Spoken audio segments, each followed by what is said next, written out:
Olá, que a paz de Jesus esteja no teu coração, neste dia tão abençoado, tão poderoso, na presença de Deus. Hoje é sábado, um sábado abençoado, estou gravando esse vídeo aqui, depois vou editar e vou publicar ele nas redes sociais.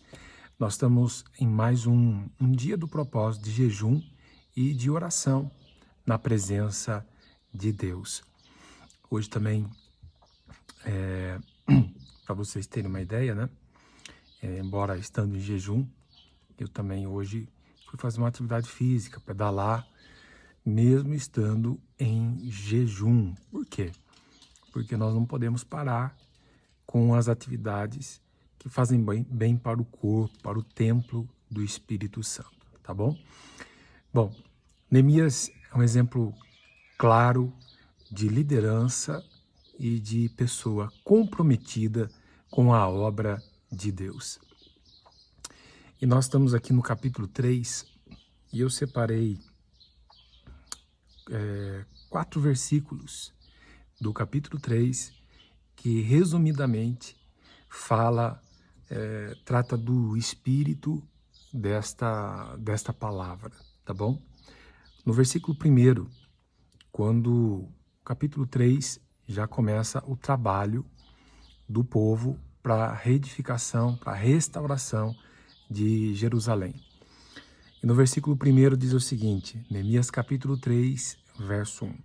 Então se dispôs Eliasibe, o sumo sacerdote, com os sacerdotes, seus irmãos, e reedificaram a porta das ovelhas, consagrando-na, assentaram-lhes as portas e continuaram a reconstrução até a torre do Sem e a torre de Hananel,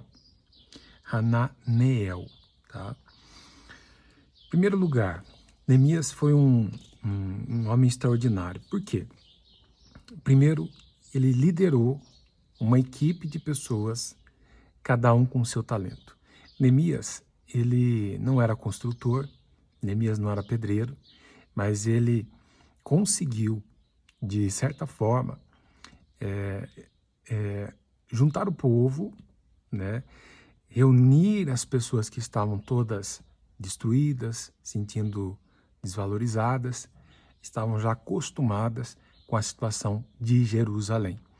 E ele então chega para dar um start, né, um início. Gente, nós precisamos reedificar, restaurar Jerusalém. E eu preciso de ajuda. Vamos todo mundo juntos restaurar a cidade de Jerusalém. E o que Neemias fez?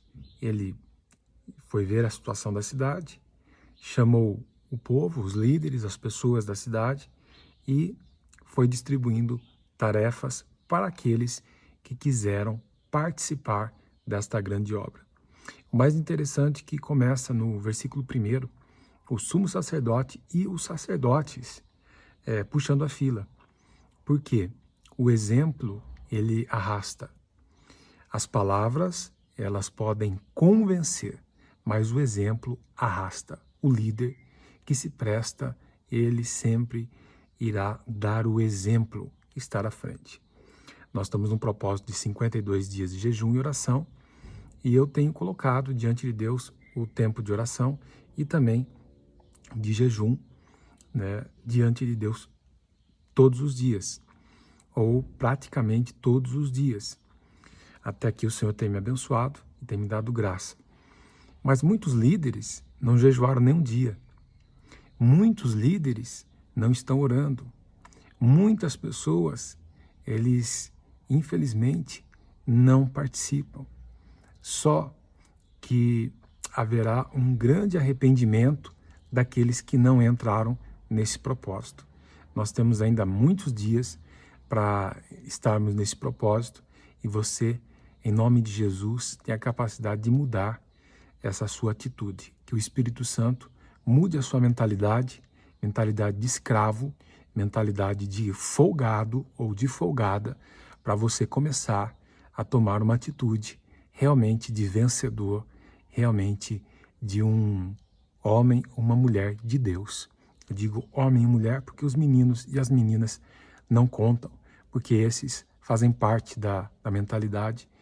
E quando digo menino e menina, pode ser um homem de mais de 60 a 70 anos, uma mulher com mais de 70 anos, e posso falar um homem, uma mulher de Deus, um adolescente de 12, de 13, de 14 anos, pode ter um comportamento de homem e de mulher de Deus muito mais do que aquele que tem idade, tá?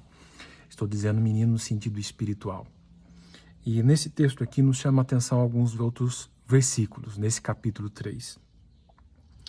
No versículo 5 diz o seguinte: ao lado destes repararam os tecoitas, os seus nobres, porém, não se sujeitaram ao serviço do seu senhor.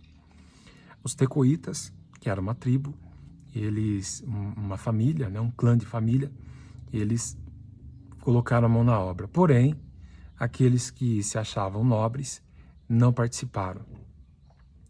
Eles não fizeram aquilo que Neemias havia pedido e nem o que o Senhor, o Deus Todo-Poderoso, havia pedido. Deixa eu te dar uma dica para você, tá? Uma chave. Toda vez que você, liderando um grupo, uma equipe, você passar uma visão, sempre terão aqueles que, como esses nobres, entre aspas, que de nobre não tem porcaria nenhuma, eles vão ter essa atitude. Eu não vou fazer, eu não posso fazer, eu não posso sujar minhas mãos, eu não tenho tempo, eu não tenho capacidade e por aí vai. Cada um dá a sua desculpa. Infelizmente, é assim que funciona para algumas pessoas. Qual vai ser a consequência? Você será citado diante de Deus e diante de todos, porque um dia estaremos diante do grande Rei dos Reis, diante de um tribunal, e as nossas obras serão julgadas. E você será julgado pela sua atitude, pela sua péssima atitude ou pela sua ótima atitude. Depende da sua posição. Enfim, esses ficaram marcados, os nobres, ficaram marcados como pessoas que não fizeram o que Deus havia mandado, não fizeram o que seu líder havia pedido. Verso 7. Junto deles trabalharam Melatias, Gibeonita, e Jadom, Meronita, homem de Gibeon e de Mispá, que pertencia aos domínios do governo além do Eufrates. Pessoas que não eram nem dali, estavam trabalhando. E, infelizmente, pessoas de fora entraram no propósito, junto com Neemias, e alguns de dentro não entraram. E acontece isso na igreja. Às vezes a pessoa está dentro da igreja e ela não está compartilhando da mesma visão do pastor ou do líder. Isso é uma divisão. Isso é um princípio que você não pode quebrar. Se você tem agido dessa maneira, o líder fala, vamos para a direita, você vai para a esquerda. O líder fala, vamos para frente, você para. Vamos avançar, vamos fazer assim. E você não faz, você está perdendo uma grande oportunidade de crescer espiritualmente e de servir, tá? E o que me chama mais atenção, verso 12.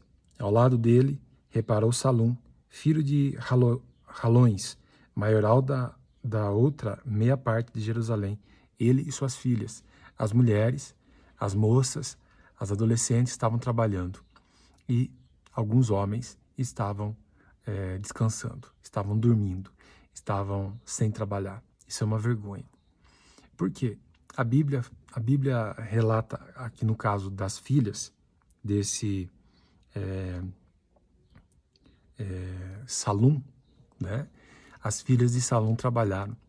Isso Neemias deixou registrado, e o Espírito Santo também, para demonstrar que muitos homens foram frouxos e as mulheres fizeram a parte deles. Eu li uma vez um livro, do pastor David Chu, da Coreia. Ele começa um trabalho de células, de grupos familiares na época, e ele tenta implantar na igreja e os homens não quiseram. E quem tomou a frente? As mulheres. E ele tinha uma resistência muito grande. Por quê? Uma igreja que vinha de uma raiz tradicional, onde mulher não pode liderar e mulher não poderia pastorear. Mas ali foi quebrado esse esse paradigma, porque ele relutou muito, mas enquanto ele estava tentando, gastando todas as suas energias com os homens, as mulheres estavam tomando a frente, estavam iniciando um trabalho de avivamento e de ganhar muitas almas na Coreia do Sul, especificamente em Seul, na igreja de Iodo. O que eu quero dizer com isso? Que independente da sua cultura, da sua maneira de pensar, Deus usa quem Ele quer e da maneira que Ele quer. Mas principalmente Deus vai usar aqueles que se colocam à disposição de Deus, como uma ferramenta nas mãos de Deus. Agora, se você arrumar mais uma desculpa, Deus não vai te usar e você vai passar a vida toda reclamando por que Deus não fez isso, porque minha vida é assim, porque a minha vida é desse jeito, porque você semeou uma semente ruim e está colhendo a colheita da semente ruim.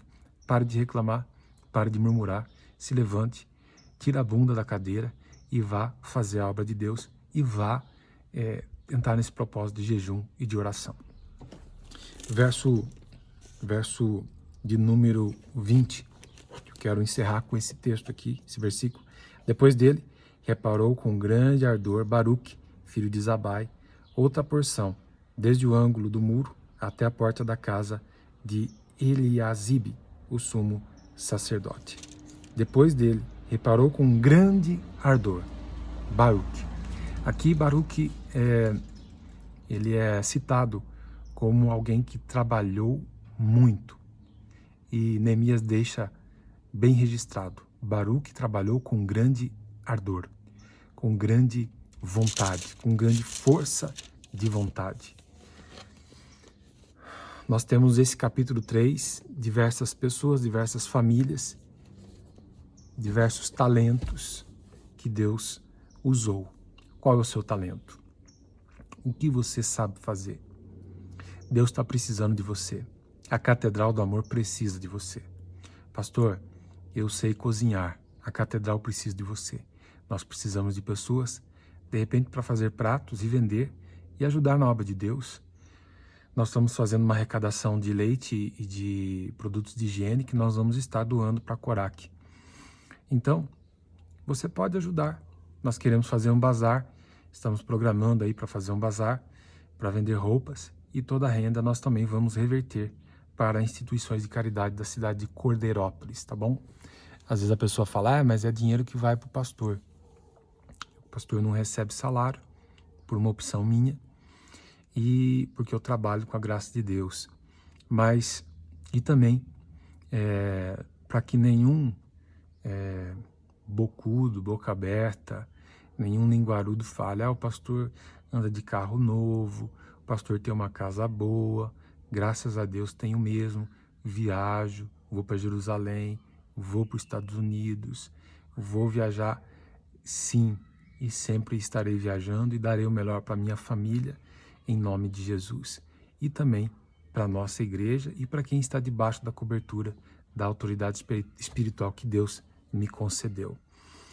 Mas essa acusação o diabo não vai fazer e não vai usar ninguém, porque se usar, já caiu do cavalo e perdeu todo o efeito. Mas enfim, Neemias era copeiro, ele não arrumou desculpa, ele foi lá e fez, se levantou, trabalhou junto com o povo e estava lá fazendo a obra de Deus. Muitas pessoas, enquanto eu estou lá orando, ou estou meditando, ou estou indo nos cultos, me preparando para ir para os cultos, estão em casa assistindo televisão ou fazendo qualquer outra coisa. Essa é a sua prioridade. E Jesus ele fala o seguinte, onde está o teu tesouro, está o teu coração. Talvez você é muito bom para ligar em rádio, talvez você é muito bom para ligar, mandar mensagem para programa de televisão, programa de esporte, escrever besteira às vezes nas redes sociais, e Deus quer usar esse talento para você também fazer parte desse time, desta obra, para que nós possamos juntos avançarmos e ganharmos o mundo para Jesus, ganharmos as nações para Jesus. Deus pode te usar tanto perto como para longe. Eu sei que Deus está levantando missionários, pastores, evangelistas, mestres, doutores, profetas e apóstolos dentro da Catedral do Amor. Por quê?